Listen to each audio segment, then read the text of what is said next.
for y'all out there saying I have protein sensitive hair, I don't know where you got that notion from, because the science does not back that up. Hey beautiful people, thank you so much for clicking on this video. If you are not already subscribed, you know, wait on that. If you like this video, if you like the content of this channel, go ahead and subscribe and click the bell for notifications when I post a new video. So I am hopping on to share an educational video to kind of prepare you all for my next treatment video.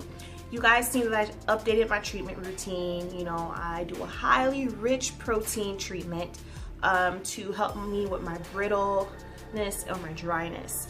I had a few folks on that video mention that they had protein sensitive hair, and I didn't really know what that meant, so I needed to like research. As the INTJ I am, I had to go and research and kind of learn more about the relationship between protein in our hair so I can better, you know, engage you all, and also make sure I post videos that are helpful to you all. So after doing my research to kind of test the science and validity of the notion of protein sensitive hair, I found out that one, protein sensitivity is not really a set condition of our hair, and two, all hair needs protein. All hair needs protein. So this video is going to kind of go into the science, and I'm also going to kind of go into what the real questions we should be asking in terms of protein and our hair care. So before I get started, if you're not subscribed, go ahead and click the subscribe button and click the bell for notifications when I post a new video. And if you are on Facebook, search for All Naturelle to join our support group for tips, to ask questions, and to get support. Now, I know you guys are probably looking at my hand. I really hurt my hand a few days ago. I don't even know how it happened. I just felt a lot of pain when I was moving it one day, and then realized, oh shoot, I think I may have sprained something, or probably just really did something weird to my hand. So I wrapped it until I can get medical treatment. But y'all don't, you know, it's just a little bit of accessorizing for you guys. Let's get into the video. So first of all, instead of asking if our hair is protein sensitive, we need to first ask, how much protein does my hair need at a specific given time? And hopefully a time where you're trying to choose what type of treatment to do to your hair. Now, our hair, like I said before, our hair needs a certain level of protein to retain moisture. I'll go into the science of that a little bit further along in the video. And again, I do want to say that if our hair is exposed to too much protein, that's bad for our hair. Too much protein actually makes your hair more brittle and more dry, which in return makes it break.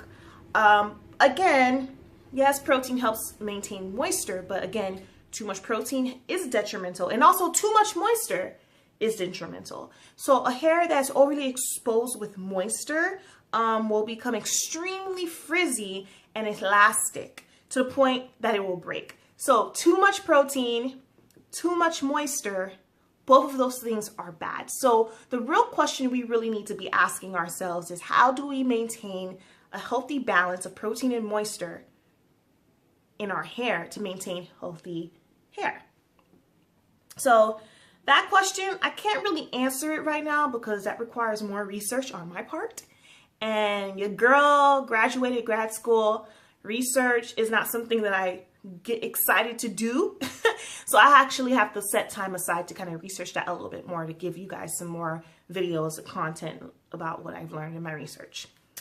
So for today's video, I'm going to share some science behind, you know, protein in our hair to deepen our understanding of our hair's protein moisture levels. And then I'll later demo how you can test, you know, determine whether your hair is protein deficient or moisture deficient. Now it's time for my favorite part, because I'm such a nerd, science. Now, human hair is made up of 98% of a protein called keratin, okay? Now, what you're seeing on your screen is a cross-section of our hair shaft. There are 3 parts of our hair shaft, and I'm gonna go from outer layer to the inner layer, the core. So the outer layer is called the cuticle. And this is where the thin layer of cells are arranged like roof shingles, sort of like the shingles we see on the top of people's houses. They're there to kind of, let the water just go down the side of the house without a hitch. It's sort of how the cuticle works. Now, the innermost layer is called the medulla.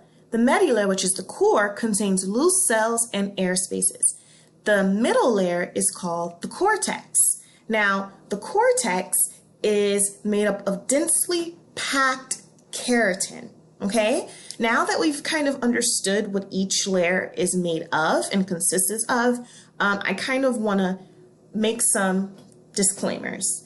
One, the hair shaft, the integrity of each layer is going to differ based on hair type. Again, I don't really believe in the hair typing system like that, but I do want you guys to know that individuals who have textured hair, so this is individuals with curly, kinky, coily hair, so could be type 3 to type 4 hair, our cuticles do not lay as flat as individuals who have type 1 and 2 hair, okay? Now, that's going to be very important moving on in this video.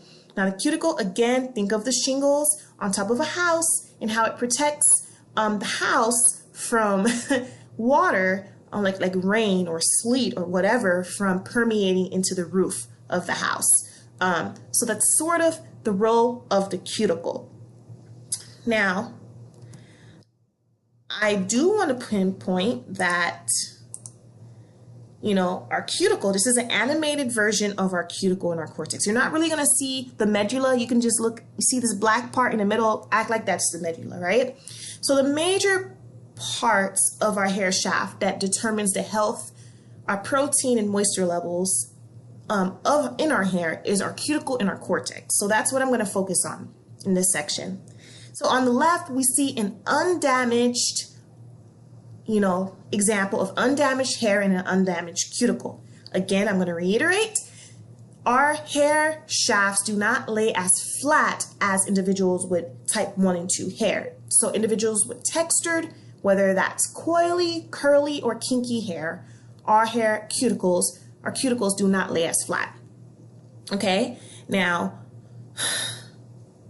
let's move on to the one to the right, the one in the middle.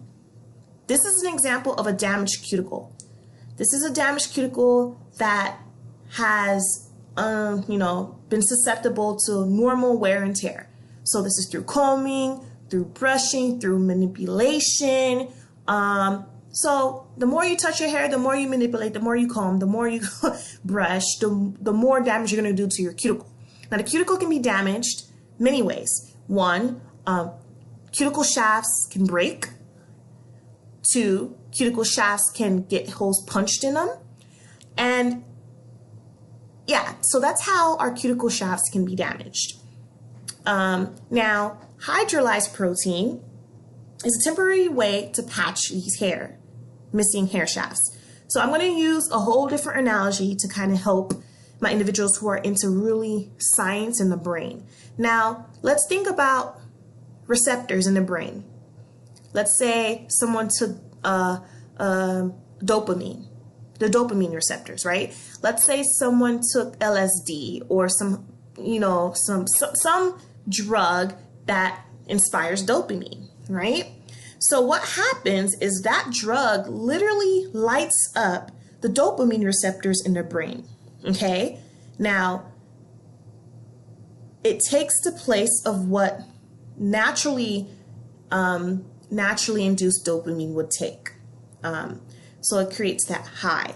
It's sort of the same thing that the protein does, our protein in our hair products does, the hydrolyzed protein. It sits in those missing spots to kind of serve the same function as the missing shingles. Now, moving on to the next slide, I'm going to show you damaged cuticles. Now, damaged cuticles, so when it comes to any chemical process in our hair, whether that's bleaching, coloring, or perming, in order for bleaching, coloring, and perming to take effect, we essentially have to raise the cuticles to allow the chemicals to permeate the cortex. The cortex controls the color of the hair, the texture of the hair, the luminosity of the hair. You know, the cortex is basically the heart of the shaft. Everything happens there. And the shingles are like the rib cages. It protects, and either things go through or it either helps things go through or help things stay out of the cortex. Now, for individuals who bleach or color their hair or perm their hair, their shingles, the chemicals in those products will force the shingles to raise to allow the chemicals to permeate the cortex. Okay, so that's causing damage to the cuticles because, again, cuticles are being manipulated and moved. Now, the temporary repair for this is, again, hydrolyzed protein, products that have protein in it. It will do the same exact thing that the shaft is doing at that moment. So it will enter the spots where the cortex is exposed and place itself there to serve as a barrier. Okay, so this is why I don't understand why people say protein sensitivity, they have to avoid protein. Like, protein is needed, especially if you have colored hair, especially if you're highly manipulating your hair, and especially if you're perming your hair. You need protein to maintain the health of your hair. Now, again, there is no way to undo the damage to our hair shafts. Again, these pictures both say temporary repair. So protein is there to deter further damage to your hair shaft. So this means we have to reapply protein treatments on a regular basis to maintain and prevent future damage. There is no way to undo damage, but there is a way to prevent further damage. The only way to undo damage, unfortunately, is for your hair to keep growing so that you can kind of cut away the damaged hair. Okay?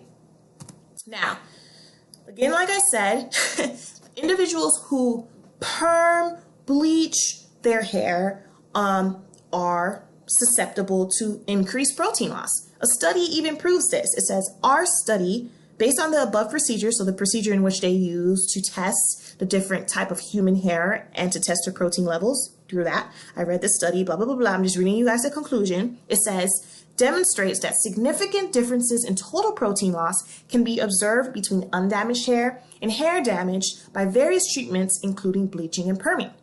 It was also demonstrated that hair with exposed cortex is more susceptible to protein loss by surfactants. I cannot pronounce that word. I'm so sorry, y'all.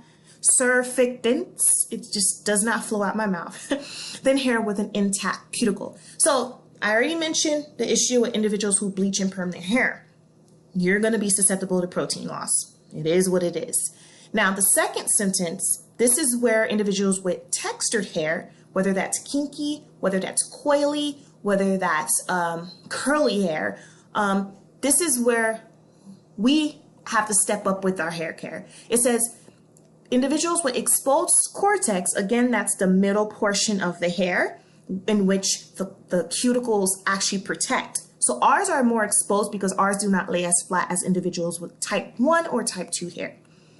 We are more susceptible to protein loss because our cuticles are not intact. So it's very important to understand the science behind our hair and how our hair actually protects itself before we start to jump into these trends to prevent or steer away from certain products because it has certain things in it and you don't even understand how these things are needed to maintain the health of your hair. Hey, it's Kim here. Thank you so much again for tuning into this channel. Be sure to subscribe and click the bell for notifications. Do you want me to talk about something specific? Please leave a comment below, either if you're on Facebook, Instagram, or on YouTube. Leave a comment and I'll be sure to post it. Thanks for tuning in.